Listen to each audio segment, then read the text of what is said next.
Ladies and gentlemen, I've always opined on this platform that in politics, nothing happens out of mere coincidence, and that everything in politics is normally well planned, well scripted, and executed to achieve a specific political objective. Nothing just happens for the sake of it in politics. Miguna Miguna today made serious allegation on Twitter, and he advised William Ruto, the President of the Republic of Kenya, to reshuffle the military. Because according to Miguna Miguna, Uhuru Kenyatta and Raila Odinga are actually planning to overthrow the government on Tuesday. Miguna Miguna is not an ordinary Kenyan. Miguna Miguna is a lawyer. Miguna Miguna is a close associate of William Ruto. Remember, William Ruto sponsored his 3 books against Raila Odinga. Miguna Miguna has been meeting with Eliud Owalo, who is William Ruto's point person for Luo Nyanza. So in this video, I want us to look at Miguna Miguna's tweets. Let me read for you the first tweet. The first tweet which is saying here is that, let me see the first tweet. President William Ruto should reshuffle the military. He should replace Despot Uhuru Kenyatta's generals, colonels, brigadiers, and commanders. This should be done before conman Raila Odinga returns from his hideout in Dubai. The fake brothers wants to start chaos and try a coup on Tuesday. Act now. That is Miguna Miguna. And you know, Miguna Miguna is a lawyer, and he cannot just make this kind of, okay, he can call Raila conman, he can call Uhuru despot, you know, he can call Ruto killer the way he used to call him. Nowadays, he's calling him president. Miguna Miguna is going further and is making another tweet that Apollo Milton Obote, Kwame Nkrumah, and Thomas Sankara were not overthrown because they had not been warned that coups were being planned. They were overthrown because they did that. They fiddled their hands and waited too long to act until it was too late. We must not stand by and watch as the fake brothers ferment and perpetrate a military coup against a government we campaigned for through sweat and blood. This is our stand. So basically, Miguna Miguna is also making a rallying call to those who campaigned and supported Kenya Kwanza government. That is now their time to stand up. Because people like Obote, Nkrumah were told, you know, your government is will be overthrown, but they took no action. So I want us to look at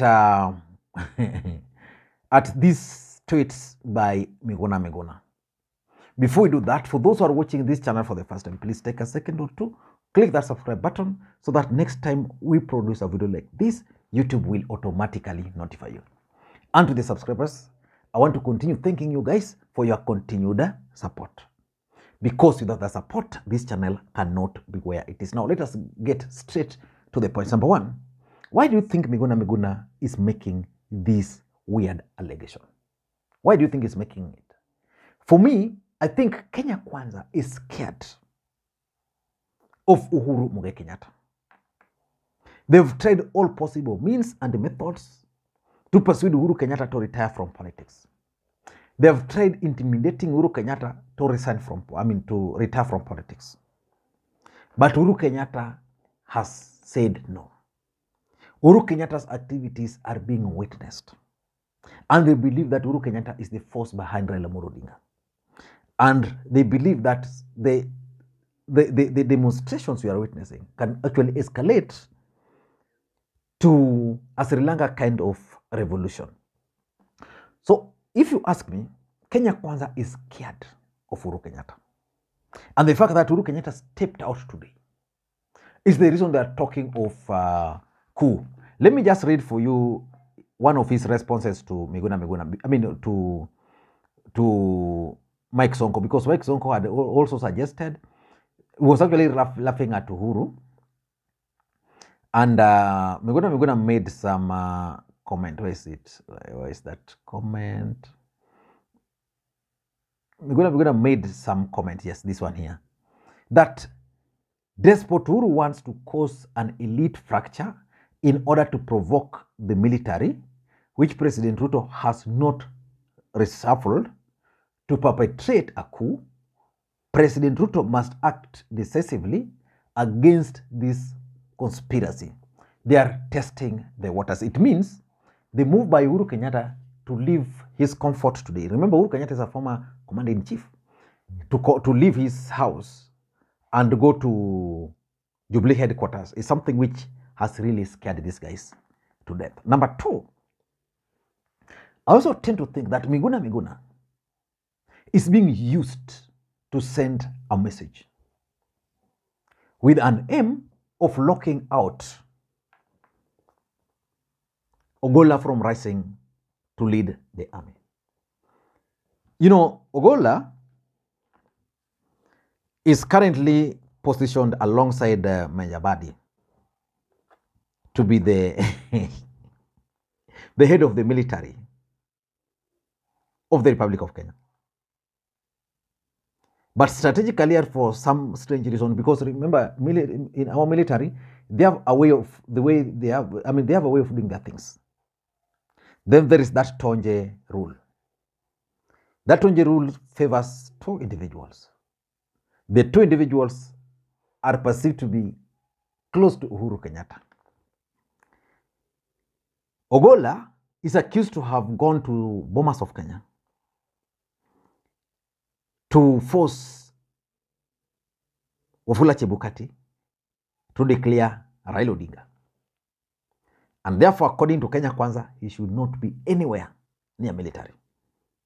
Remember, the other guy who was alleged by Kenya Kwanza to have led this team, Kennedy Ogeto, has already been appointed by Ruto.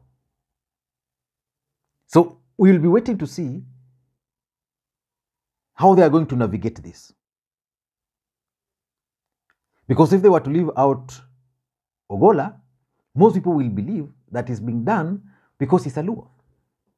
Because if it's a matter of going to Bomas, Ogeto, the former Solicitor General, went to Bomas. And he went to Bomas. He has already been appointed. So what would be, why would different rules apply? So Miguna Miguna, in my view, has been sent to deliver that message. That the current senior military officers in the country are actually, most of them, allied to Ruto. And that's why he's mentioning, he's very specific.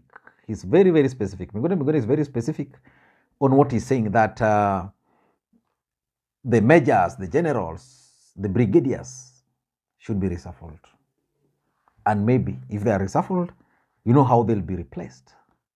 So for me, I see a coded message about Ogolla. Number three, I also want to ask this question. Why do you think the military is being dragged in Kenyan politics of late? Because if our military has been professional, why should we drag them into politics?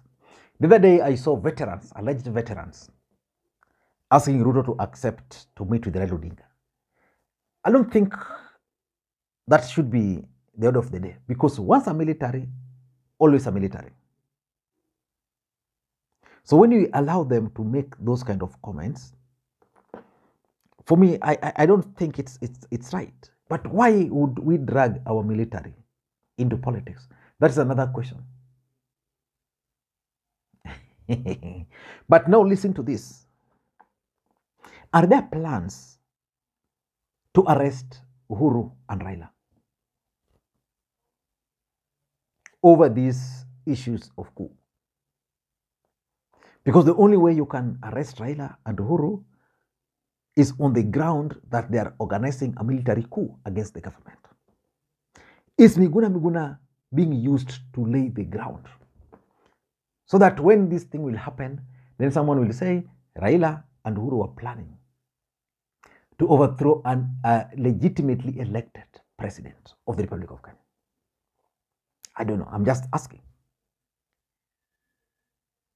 Are there plans? Maybe you could let me know. But I'm also suspecting, my last point, that there could be plans to declare state of emergency. So when you declare a state of emergency, what happens is that the constitution is thrown out. Then you rule without constitution. Which means, for example, if Ruto were to rule without constitution, it will mean that he can rule for more than 10 years.